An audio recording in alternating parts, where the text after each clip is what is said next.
नमस्कार, आप देख रहे हैं इंडिया न्यूज। आपके साथ मैं हूं रचना। शुरुआत करेंगे सुपरफास्ट 100 की और आपके साथ मैं हूं राकेश पांडे। सुपरफास्ट 100 की शुरुआत करेंगे बिहार बीजेपी के नेता गिरिराज सिंह के बड़े बयान से।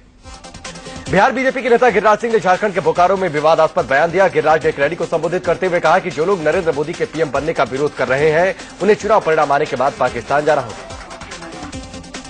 जो लोग नरेंद्र मोदी को रोकना चाहते हैं, वो पाकिस्तान देख रहे हैं। आने वाले दिन में ऐसे लोगों के लिए जगह हिंदुस्तान में नहीं, झारखंड में नहीं, बल्कि पाकिस्तान में होगा। बोकारो की सभा में एक तरफ गिरिराज सिंह विपक्षियों पर बरस रहे थे, तो दूसरी तरफ मंच पर बीजेपी के पूर्व अध्यक्ष नितिन गडकरी भी मौजूद थे। बीजेपी के फायर ब्रांड नेता संगीत सोम ने आजम खान पर हमला बोला है। सोम के मुताबिक बीजेपी की सरकार बनने के बाद आजम खान जैसे नेता जेल में होंगे। आजम खान जैसे कुछ आदमी के लिए, छोटे आदमी के लिए मैं कुछ कहना नहीं चाहता। मैं उसे कोई नेता नहीं मानता, वो देशद्रोही है। कई दिन से बोल रहा हूँ, गारंटी के साथ कहता हूँ, आजम खान जैसे लोग जेल जाएंगे। मध्य प्रदेश के सीएम शिवराज सिंह चौहान ने प्रधानमंत्री मनमोहन सिंह को पिंजरे में बंद पंछी कहा है। उज्जैन में एक चुनावी जनसभा के दौरान शिवराज ने कहा कि मनमोहन सिंह के पास कोई अधिकार नहीं है। पीएम की हालत पिंजरे में बंद पंछी जैसी है, तो कांग्रेस पार्टी को बिना दूल्हे की बारात बताया। प्रधानमंत्री फैसला नहीं कर सकते, जिसके पास कोई अधिकार नहीं, वो प्रधानमंत्री कैसा प्रधानमंत्री होगा? बहनों और भाइयों, मुझे लगा मनमोहन सिंह जी तो पिंजरे में बंद पंछी की तरह है, फड़फड़ा रहे 5 साल से। सचमुच में मुझे वो गाना याद आ गया, पिंजरे के पंछी रे तेरा दर्द न जाने कोई। कांग्रेस ने एक बार फिर से नरेंद्र मोदी पर बड़ा हमला किया है। महाराष्ट्र के सीएम पृथ्वीराज चौहान ने नरेंद्र मोदी की तुलना हिटलर से करते हुए कहा कि देश की सत्ता मोदी के हाथ में चली गई तो देश की हालत जर्मनी की तरह हो जाएगी, जहां हिटलर ने कत्लेआम कराया था। एक बार जब हिटलर राष्ट्राध्यक्ष बन गया, उसके बाद जर्मनी का क्या हाल हुआ कि यहूदी समाज के 7 लाख लोगों को जिस तरह जिंदा जलाया, वही गुजरात के दंगों में, गोधरा के दंगों में हमें वही व्यक्ति झलक उसकी दिखती है। बीएसपी सुप्रीमो मायावती ने मैनपुरी में कुरावली में एक रैली करते हुए मोदी पर निशाना साधा। मायावती ने कहा कि अगर मोदी प्रधानमंत्री बन गए तो देश सांप्रदायिक दंगों का शिकार हो सकता है। भारतीय जनता पार्टी ने इस बार अपनी पार्टी की ओर से ऐसे व्यक्ति को अपना पीएम पद का उम्मीदवार घोषित किया है, और यदि अब इस किस्म का व्यक्ति किन्हीं कारणवश गलती से भी अपने देश का पीएम बन जाता है, तो फिर ऐसे व्यक्ति के रहते हुए यहाँ अपना पूरा देश कभी भी सांप्रदायिक दंगों की चपेट में आकर तबाह व बर्बाद हो सकता है। मायावती ने समाजवादी पार्टी सुप्रीमो मुलायम सिंह पर भी हमला बोला। मायावती ने कहा कि मुलायम मैनपुरी से दादागिरी दिखाकर चुनाव जीतते हैं। इस बार मुलायम हार के डर की वजह से 2 जगहों मैनपुरी और आजमगढ़ से चुनाव लड़ रहे हैं। और उधर यूपी के मंत्री आजम खान ने फिर चुनाव आयोग पर निशाना साधा है। आजम ने कहा कि संवैधानिक संस्थाएं समाजवादी पार्टी से न जाने क्यों खफा हैं। आजम ने कहा कि शिक्षा मित्रों को लेकर मुलायम सिंह का बयान किसी बड़े या छोटों को कुछ कहने जैसा ही था। मुलायम सिंह यादव जी ने जो भी कहा है, वो एक नॉन ऑफिशियल की हैसियत में कहा है, और उनका कहा ऐसा है जैसे कोई बड़ा अपने बच्चों से कहता है, और वो उनकी हैसियत पूरे राष्ट्र के लिए है। मुंबई में देर रात महाराष्ट्र के मुख्यमंत्री पृथ्वीराज चौहान की गाड़ी का एक्सीडेंट हो गया। एक्सीडेंट के समय पृथ्वीराज चौहान गाड़ी की आगे वाली सीट पर बैठे थे। गनीमत यह रही कि इस हादसे में मुख्यमंत्री को कोई चोट नहीं पहुंची। हालांकि गाड़ी चला रहे ड्राइवर को हल्की चोटें आई हैं। चश्मदीरों के मुताबिक मुंबई के मीरा रोड पर मुख्यमंत्री की गाड़ी ने आगे जा रहे एर्टिगा कार को टक्कर मार दी। एर्टिगा कार के ड्राइवर के मुताबिक टक्कर लगने के बाद मुख्यमंत्री साहब गाड़ी से उतरे और दूसरी गाड़ी से तुरंत चले गए, लेकिन एक बात पूछा कि दुर्घटना के बाद किसी को चोट तो नहीं लगी। कार मालिक के मुताबिक हादसे में उनको कोई भी चोट नहीं लगी है, लेकिन पुलिस उन्हें बेवजह परेशान कर रही है और पूरे घटनाक्रम की लीपापोती करने में जुटी है। वाराणसी से उम्मीदवार अजय राय की जांच को लेकर कांग्रेस ने अमित शाह के बयान पर पलटवार किया है। कांग्रेस नेता राजीव शुक्ला ने कहा कि अमित शाह ये बताएं कि जब अजय राय बीजेपी में थे तब जांच क्यों नहीं की गई। वो बीजेपी में थे तब उनकी जांच की मांग क्यों नहीं की अमित शाह ने? पहले तो भाजपा में थे, तो भाजपा में थे तब जांच की जरूरत नहीं है, भाजपा से बाहर आए तब जांच की जरूरत है। मोदी के करीबी अमित शाह ने वाराणसी से मोदी के खिलाफ चुनाव लड़ रहे कांग्रेस के अजय राय पर गंभीर आरोप लगाया है। अमित शाह ने कहा कि उनका नाम हथियारों के कारोबार में आया है, जिसकी जांच होनी चाहिए। श्री अजय राय का नाम AK-47 राइफलों के कारोबार के साथ जुड़ा हुआ माना गया है। मैं मांग करता हूं कि इसकी तत्काल जांच होनी चाहिए। बीजेपी के पीएम उम्मीदवार नरेंद्र मोदी 24 अप्रैल को वाराणसी से नामांकन दाखिल करेंगे। बीजेपी के यूपी प्रभारी अमित शाह ने इस बात का ऐलान किया। 24 तारीख को श्री नरेंद्र मोदी वाराणसी से अपना पर्चा दायर करें और मैं मानता हूं 24 तारीख को पर्चा दायर करते ही भारतीय जनता पार्टी के प्रति जो हवा दिखाई पड़ती है वो हवा सुनामी में परिवर्तित हो जाएगी। बीजेपी महासचिव अमित शाह ने दावा किया है कि यूपी में अब तक हुए 21 सीटों के चुनाव में 18 सीटें बीजेपी जीतने जा रही। प्रथम 2 चरण 21 सीटों में से 18 सीटें भारतीय जनता पार्टी जीतने जाएगी। बीजेपी के पीएम उम्मीदवार नरेंद्र मोदी की आज छत्तीसगढ़ और महाराष्ट्र में जनसभा है और मोदी छत्तीसगढ़ के विश्रामपुर, बिलासपुर और भिलाई में रैली करेंगे तो शाम 4:30 बजे तक मोदी महाराष्ट्र के जलगांव में जनसभा को संबोधित करेंगे। आम आदमी पार्टी के संयोजक अरविंद केजरीवाल आज अमेठी के 3 दिन के दौरे पर जाएंगे। केजरीवाल अमेठी से पार्टी प्रत्याशी कुमार विश्वास के लिए वोट मांगेंगे। केजरीवाल अमेठी में आज रोड शो भी करेंगे, जो शहर के गौरीगंज चौराहे पर जाकर खत्म होगा। कांग्रेस अध्यक्ष सोनिया गांधी आज मुंबई में चुनावी सभा करेंगी। सोनिया गांधी मुंबई में शाम 4 बजे लोगों को संबोधित करेंगे और मुंबई की जनता से कांग्रेस के लिए वोट मांगेंगी। कांग्रेस उपाध्यक्ष राहुल गांधी अपनी मां के चुनाव प्रचार के लिए आज रायबरेली में जनसभा करेंगे। ये सभा रायबरेली के लालगंज इलाके में होगी। हाल ही में सोनिया के प्रचार में प्रियंका गांधी भी पहुंची थी। राहुल गांधी आज राजस्थान भी जाने वाले हैं। करौली के माथुर स्टेडियम में राहुल गांधी की रैली होगी। इस रैली में प्रदेश के पूर्व मुख्यमंत्री अशोक गहलोत समेत कई दिग्गज नेता शामिल होंगे। एसपी सुप्रीमो मुलायम सिंह यादव आज यूपी के फिरोजाबाद में चुनावी रैली करेंगे। इसके बाद मुलायम हाथरस में जनसभा को संबोधित करेंगे। आखिर में मुलायम एटा में रैली करेंगे। मुलायम दोनों जगहों पर अपने पार्टी प्रत्याशियों के लिए वोट की अपील करेंगे। यूपी के मुख्यमंत्री अखिलेश यादव आज फर्रुखाबाद में जनसभा को संबोधित करेंगे। यहां से अखिलेश यादव सीधे मैनपुरी पहुंचेंगे, जहां वो दोपहर में चुनावी रैली करेंगे। अखिलेश मैनपुरी में अपने पिता मुलायम सिंह यादव के लिए वोट मांगेंगे। बीजेपी के राष्ट्रीय अध्यक्ष राजनाथ सिंह आज यूपी के फिरोजाबाद, मथुरा, हाथरस और फतेहपुर सीकरी में चुनावी जनसभा को संबोधित करेंगे। राजनाथ सिंह रैली के जरिए इन सभी जगहों पर बीजेपी उम्मीदवारों के लिए लोगों से वोट की अपील करेंगे। बीजेपी के सीनियर नेता लालकृष्ण आडवाणी आज अहमदाबाद में जाएंगे। आडवाणी इस दौरान स्थानीय बुद्धिजीवी वर्ग के साथ एक मुलाकात करेंगे। इसके बाद आडवाणी अपने संसदीय सीट गांधीनगर पहुंचेंगे, जहां वो शाम को रोड शो के जरिए बीजेपी को वोट की अपील करेंगे। भारतीय जनता पार्टी के नेता शत्रुघ्न सिन्हा आज कानपुर में चुनाव प्रचार करेंगे। सिन्हा कानपुर के सेंट्रल पार्क में बीजेपी के प्रत्याशी डॉक्टर मुरली मनोहर जोशी के समर्थन में जनसभा करेंगे और लोगों से जोशी के पक्ष में वोट देने की अपील करेंगे। आज अरविंद केजरीवाल अमेठी में लोगों से मिलेंगे। केजरीवाल अमेठी से आम आदमी पार्टी के उम्मीदवार कुमार विश्वास के लिए वोट मांगेंगे। वाराणसी से नरेंद्र मोदी को चुनौती देने उतरे अरविंद केजरीवाल के चुनाव चिन्ह पर पेच फंस गया है। निर्वाचन आयोग की ओर से जारी किए गए 87 चुनाव चिन्हों में झाड़ू को जगह नहीं दी गई है। ऐसे में केजरीवाल को वाराणसी में चुनाव लड़ने के लिए दूसरा सिंबल मिल सकता है। आपको बता दें कि केजरीवाल की आम आदमी पार्टी को दिल्ली में मान्यता प्राप्त है, जबकि राष्ट्रीय स्तर पर अभी इस पार्टी को मान्यता नहीं मिल पाई है। ऐसे में दिल्ली से बाहर चुनाव लड़ने पर केजरीवाल को निर्दलीय प्रत्याशी के तौर पर पर्चा भरना होगा। हालांकि अभी तक इस मामले में जिला प्रशासन को चुनाव आयोग से कोई दिशा निर्देश नहीं मिला है। आम आदमी पार्टी के संयोजक अरविंद केजरीवाल वाराणसी में जिस जगह से रहकर अपना राजनीतिक अभियान चला रहे थे, वो ठिकाना अब उनसे छिन गया है। केजरीवाल से उस गेस्ट हाउस को खाली करा लिया गया है, जिसमें वो और उनका परिवार अब तक रह रहा था। केजरीवाल अब संकट मोचन मंदिर के गेस्ट हाउस से दुर्गा खंड में शिफ्ट हो गए हैं। वो अब तक वाराणसी में संकट मोचन मंदिर के महंत विश्वंभर मिश्रा के मेहमान बनकर रुके हुए थे। मंदिर से राजनीतिक गतिविधियों के संचालन का भारी विरोध हो रहा था, जिसके चलते केजरीवाल को अपना ठिकाना बदलना पड़ा। अरविंद केजरीवाल अब बीएचयू के इलाके दुर्गा खंड में शिफ्ट हो गए हैं। यहां आम आदमी पार्टी का नया दफ्तर बनाया गया है। आपका कहना है कि संकट मोचन मंदिर में अस्थायी ठिकाना था और अब केजरीवाल पार्टी के दफ्तर में ही रहेंगे। वाराणसी से आम आदमी पार्टी के उम्मीदवार अरविंद केजरीवाल ने बीजेपी पर गंभीर आरोप लगाया है। केजरीवाल ने कहा कि उन पर अभी तक जितने भी हमले हुए हैं, उसके पीछे केवल बीजेपी का हाथ है। केजरीवाल ने बातें एक जनसभा के दौरान कही। वाराणसी में आम आदमी पार्टी के चुनावी सर्वे में केजरीवाल नरेंद्र मोदी से पिछड़ गए हैं। पार्टी की ओर से कराए गए सर्वे में अरविंद केजरीवाल को मोदी के मुकाबले 50,000 वोटों से पिछड़ता बताया गया है।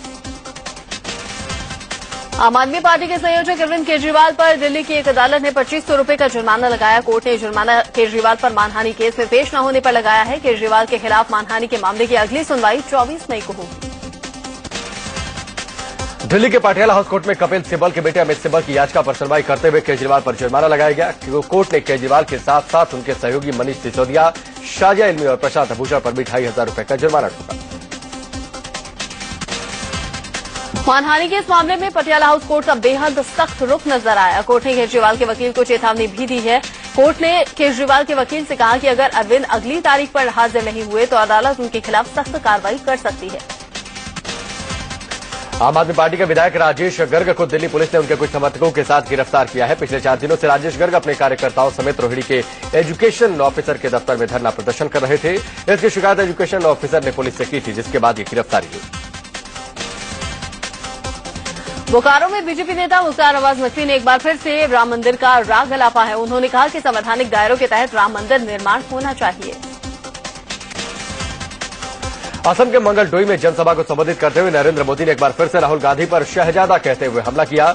मोदी ने कहा कि शहजादे ने झूठ बोलने में पीएचडी कर रखी है। कम से कम इतना तो याद रखें कि पहली बार क्या झूठ बोला था। नरेंद्र मोदी असम के मुख्यमंत्री तरुण गोगोई पर भी बरसे। मोदी ने कहा कि असम के मुख्यमंत्री रोज एक झूठ बोलते हैं, दिन भर में एक बार मोदी और गुजरात को कोसते हैं, यही उनकी दिनचर्या है। कांग्रेस अध्यक्ष सोनिया गांधी ने अमेठी में अपने बेटे और पार्टी उपाध्यक्ष राहुल गांधी के लिए वोट की भावुक अपील की। एक रैली में सोनिया ने कहा कि जैसे इंदिरा गांधी ने राजीव गांधी को अमेठी को सौंप दिया था, वैसे ही उन्होंने राहुल को अमेठी को सौंप दिया। जब इंदिरा जी राजीव जी के साथ आपके बीच आई थी और आपसे कहा था कि मैं अपना ये बेटा भी आपको दे दूं, मैंने भी उसी परंपरा को निभाते हुए 2004 में अमेठी को अपना बेटा दिया। अपने बेटे राहुल गांधी के लोकसभा क्षेत्र अमेठी में हुंकार भरते हुए सोनिया गांधी विरोधियों पर जमकर बरसी। सोनिया गांधी ने बीजेपी पर निशाना साधते हुए कहा कि खुद भ्रष्टाचार में डूबे लोग उल्टे हम पर आरोप लगा रहे हैं। जो लोग खुद भ्रष्टाचार में डूबे हुए हैं, उसे छिपाने के लिए हमारे ऊपर उल्टे सीधे इल्जाम लगा रहे हैं। भाजपा के लोगों को चुनौती देती हूँ कि क्या ये लोग अपने अपने राज्यों में भ्रष्टाचार के खिलाफ इस तरह के कदम उठाए हैं। सोनिया गांधी ने बीजेपी को कट्टर विचारधारा वाली पार्टी बताया। सोनिया गांधी ने कहा कि बीजेपी जाति धर्म के नाम पर लोगों को बांटने का काम करती है। अमेठी में सोनिया गांधी कड़ी सुरक्षा के बीच में बाबा नंद महर मंदिर भी गई। मंदिर में सोनिया गांधी ने पारंपरिक तरीके से पूजा अर्चना की। मंदिर में इत्मीनान से पूजा करने के बाद सोनिया गांधी वापस लौटी।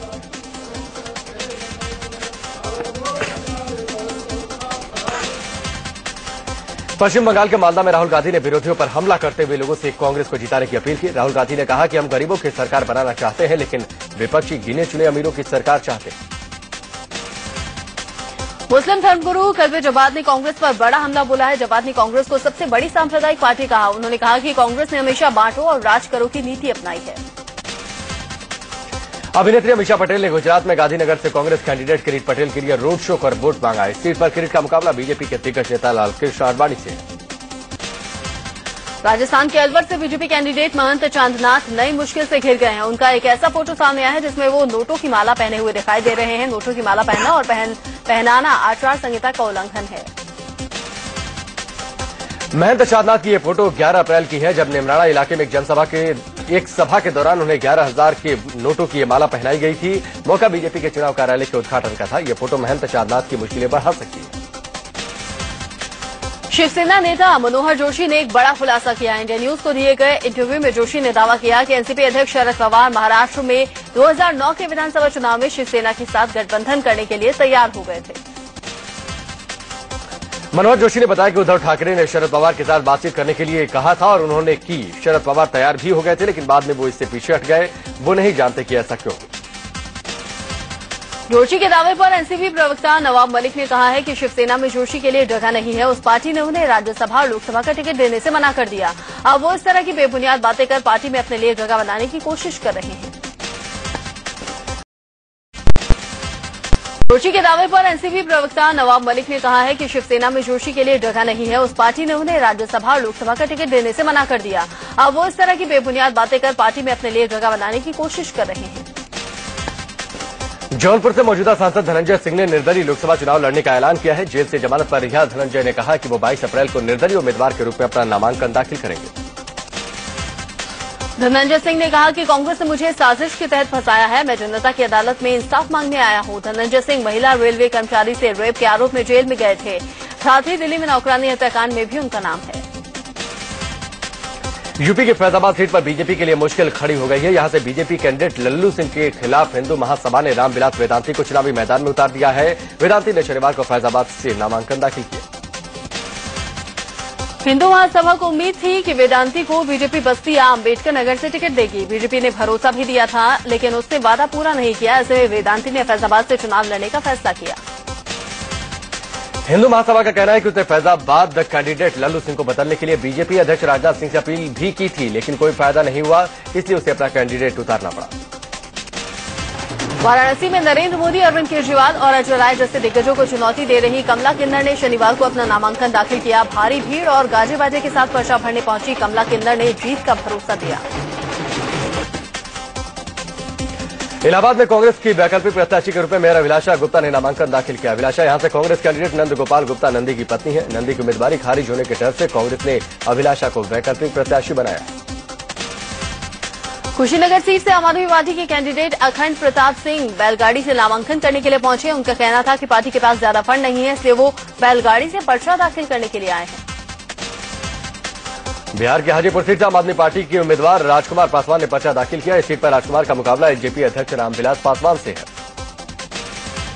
सुल्तानपुर सीट से एक विकलांग शख्स ने नामांकन दाखिल किया। इस शख्स का प्रस्तावक भी विकलांग था। इसके समर्थन में आए जुलूस में भी बड़ी संख्या में विकलांग शामिल थे। सुल्तानपुर सीट से बीजेपी कैंडिडेट वरुण गांधी मैदान में हैं। दिल्ली में रोहिणी कोर्ट के बाहर हाई वोल्टेज ड्रामा हुआ। यहां एक महिला ने वकील को गाड़ी से बाहर खींचा और कई महिलाएं वकील पर बरस पड़ी। वकील के साथ जमकर धक्का मुक्की हुई। दरअसल इनमें से एक महिला ने वकील पर आरोप लगाया कि उसके पति को पुलिस से छुड़ाने के लिए वकील ने 21 लाख रुपए लिए। रकम हड़पने के बाद वकील उस पर यौन संबंध बनाने का दबाव डालने लगा, जिससे महिला भड़क गई। मध्य प्रदेश के विदिशा में 6 घंटे तक एक युवक ने जमकर हंगामा किया। खुदकुशी करने की धमकी देते हुए ये युवक हाई टेंशन लाइन के टावर पर चढ़ गया। जिस वक्त ये युवक ऊपर चढ़ा लाइन चालू थी, ऐसे में किसी अनहोनी की आशंका से मौके पर भारी भीड़ जमा हो गई। ये युवक 12वीं का छात्र है और एक लड़की से एक तरफा प्यार करता है। लड़की के इनकार पर वो खुदकुशी की धमकी देते हुए टावर पर चढ़ गया। मौके पर पहुंची पुलिस और स्थानीय लोगों ने उसे काफी समझाया, लेकिन वो नीचे आने को तैयार नहीं हुआ। सुबह 11:30 बजे ये युवक हाई टेंशन लाइन के टावर पर चढ़ा था। शाम को लगभग 5 बजे तक ये टावर पर चढ़ा रहा। बाद में जब उसे ये खबर दी गई कि लड़की के परिजन उससे बात करना चाहते हैं, तब जाकर वो नीचे उतरने को तैयार हुआ। गोवा की जेल में बंद तहलका पत्रिका के पूर्व संपादक तरुण तेजपाल ने आरटीआई के जरिए खुद पर चल रहे मुकदमे में खर्च राशि की जानकारी मांगी है। तेजपाल ने इस संबंध में गोवा पुलिस के पास आवेदन भेजा है, जिसमें तेजपाल ने जानकारी हासिल करने की अनुमति मांगी है। मुजफ्फरनगर के पचदरा इलाके में आग का विकराल रूप देखने को मिला, जब पॉलिथीन के गोदाम में भीषण आग लग गई। गोदाम सघन बस्ती में बना हुआ था, जिसके चलते दमकल कर्मियों को घटनास्थल तक पहुंचने में काफी परेशानी उठानी पड़ी। घंटों की मशक्कत के बाद आग पर काबू तो पा लिया गया, लेकिन तब तक लाखों का नुकसान हो चुका था। रिहायशी इलाके में गोदाम बनाए जाने को लेकर सवाल खड़े हो रहे हैं। अगर ये आग आसपास के घरों में फैल जाती तो बड़ा हादसा हो सकता था। यूपी के हापुड़ में भी आग का तांडव देखने को मिला। यहां एक ऑयल फैक्ट्री में भीषण आग लग गई। तस्वीरें देखकर आप अंदाजा लगा सकते हैं कि आग कितनी भयानक थी। जिस फैक्ट्री में आग लगी थी वो धिरखेड़ा इंडस्ट्रियल एरिया में बनी हुई। इंडस्ट्रियल एरिया में लगी आग के चलते अफरा तफरी फैल गई। आग लगने की खबर पाकर दमकल की कई गाड़ियां मौके पर पहुंची, लेकिन तब तक आग इतनी फैल चुकी थी कि उसे बुझाने में दमकल कर्मियों के पसीने छूट गए। जिस फैक्ट्री में आग लगी उसमें टायर को जलाकर ऑयल बनाया जाता है। बड़ी मात्रा में फैक्ट्री में बना हुआ ऑयल मौजूद था, जिसके चलते आग फैलती चली गई। दिल्ली में आईटीओ की रेड लाइट पर उस वक्त हड़कंप मच गया जब एक चलती कार में अचानक आग लग गई। देखते ही देखते कार आग के गोले में तब्दील हो गई। इस कार में 2 लोग सवार थे जो मॉडल टाउन इलाके के रहने वाले थे। गनीमत रही कि दोनों कार से वक्त रहते बाहर निकल गए। दिल्ली में राजीव चौक मेट्रो स्टेशन के गेट नंबर 1 और 2 पर आग लगने से अफरा तफरी मच गई। गेट के पास से उठे धुएं का गुबार धीरे धीरे पूरे एरिया में फैल गया। फायर ब्रिगेड की 3 गाड़ियों ने मौके पर पहुंचकर आग पर काबू पा लिया। चश्मदीदों के मुताबिक आग दोपहर करीब 1:30 बजे लगी। राजीव चौक मेट्रो स्टेशन पर पहुंचे यात्रियों से जल्दी स्टेशन से बाहर निकलने को कहा गया। दिल्ली के रोहिणी इलाके में सेक्टर 6 में एक घर में आग लगने से हड़कंप मच गया। आग की चपेट में आने से एक महिला बुरी तरह से झुलस गई। एमपी के बैतूल में भारी बारिश में आकाशीय बिजली गिरने से 4 लोगों की मौत हो गई, जबकि 3 लोग घायल हो गए। दुर्घटना उस वक्त हुई जब मोरखा इलाके के जंगल में वन विभाग फेंसिंग करवा रहा था। घायलों को बैतूल भेजा गया। झारखंड के धनबाद में एक बेकाबू ट्रक ने 11 लोगों को कुचल दिया, जिनमें से 6 लोगों की मौत हो गई, जबकि 5 लोग गंभीर रूप से जख्मी हो गए। गाजियाबाद के विजयनगर इलाके में एक रिटायर्ड फौजी पर बलात्कार का आरोप लगा है। पीड़ित महिला का आरोप है कि उसके पति ने 65,000 रुपए कर्ज लिया था। कर्ज की रकम न चुका पाने के चलते उसके साथ बलात्कार किया गया और उसका एमएमएस भी बनाया गया। पुलिस ने आरोपी रिटायर्ड फौजी को गिरफ्तार कर लिया है। हालांकि वो खुद पर लगे आरोप नकार रहा है। उसका कहना है कि महिला ने अपनी मर्जी से उसके साथ संबंध बनाए थे। गुजरात के सुरेंद्रनगर में पुलिस ने तस्करी करके ले जाया जा रहा 25 किलो सोना जब्त किया है। सोने को जामनगर से अहमदाबाद की साड़ंद ले जाया जा रहा है। कानपुर की मशहूर मसाला कंपनी गोल्डी की तरफ से खजानों पे महाखजाना उपहार योजना के लकी ड्रॉ का आयोजन किया गया है। इस लकी ड्रॉ में कार, बाइक, टीवी समेत कई पुरस्कार दिए गए। मुंबई में आज दोपहर 3 बजे बीसीसीआई की कार्यकारी समिति की बैठक होगी। बैठक में आईपीएल 6 के भ्रष्टाचार पर सुप्रीम कोर्ट के दिशा निर्देशों को लेकर अहम चर्चा होनी है। सुप्रीम कोर्ट ने एन श्रीनिवासन की बोर्ड के प्रमुख के तौर पर वापसी की याचिका खारिज कर दी थी और कहा था कि उन्हें बीसीसीआई की कमान तब तक नहीं सौंपी जा सकती जब तक कि वो और 12 और आरोपी जांच में पाक साफ नहीं मिलते। आईपीएल 6 में स्पॉट फिक्सिंग और सट्टेबाजी को लेकर मुद्गल समिति की रिपोर्ट में श्रीनिवासन समेत 12 अन्य लोगों को आरोपी बनाया गया था। आज की बैठक में एजेंडा यही होगा कि बीसीसीआई भविष्य में किस तरह काम करे। कल आईपीएल के एक मैच में रॉयल चैलेंजर्स बेंगलोर ने मुंबई इंडियंस को 7 विकेट से करारी शिकस्त दे दी। पहले बल्लेबाजी करते हुए मुंबई इंडियंस ने 116 रन का लक्ष्य दिया था, जिसे बेंगलोर ने 15 गेंद रहते हुए हासिल कर लिया।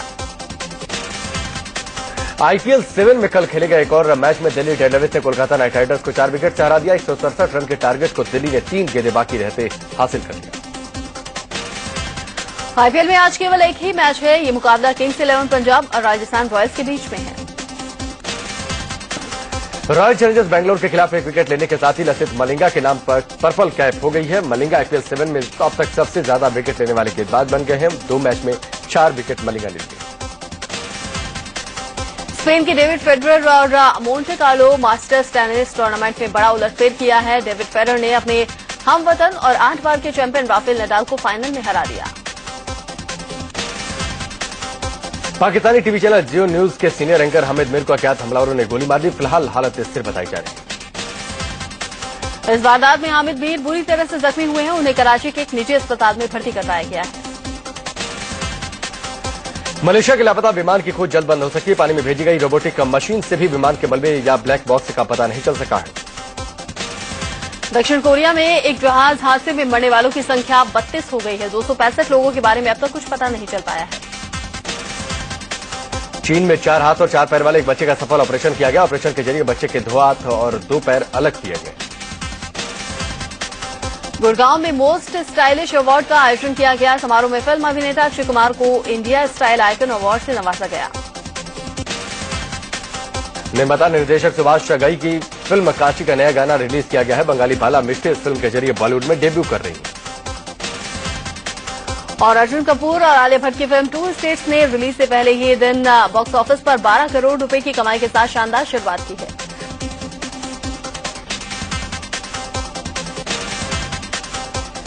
और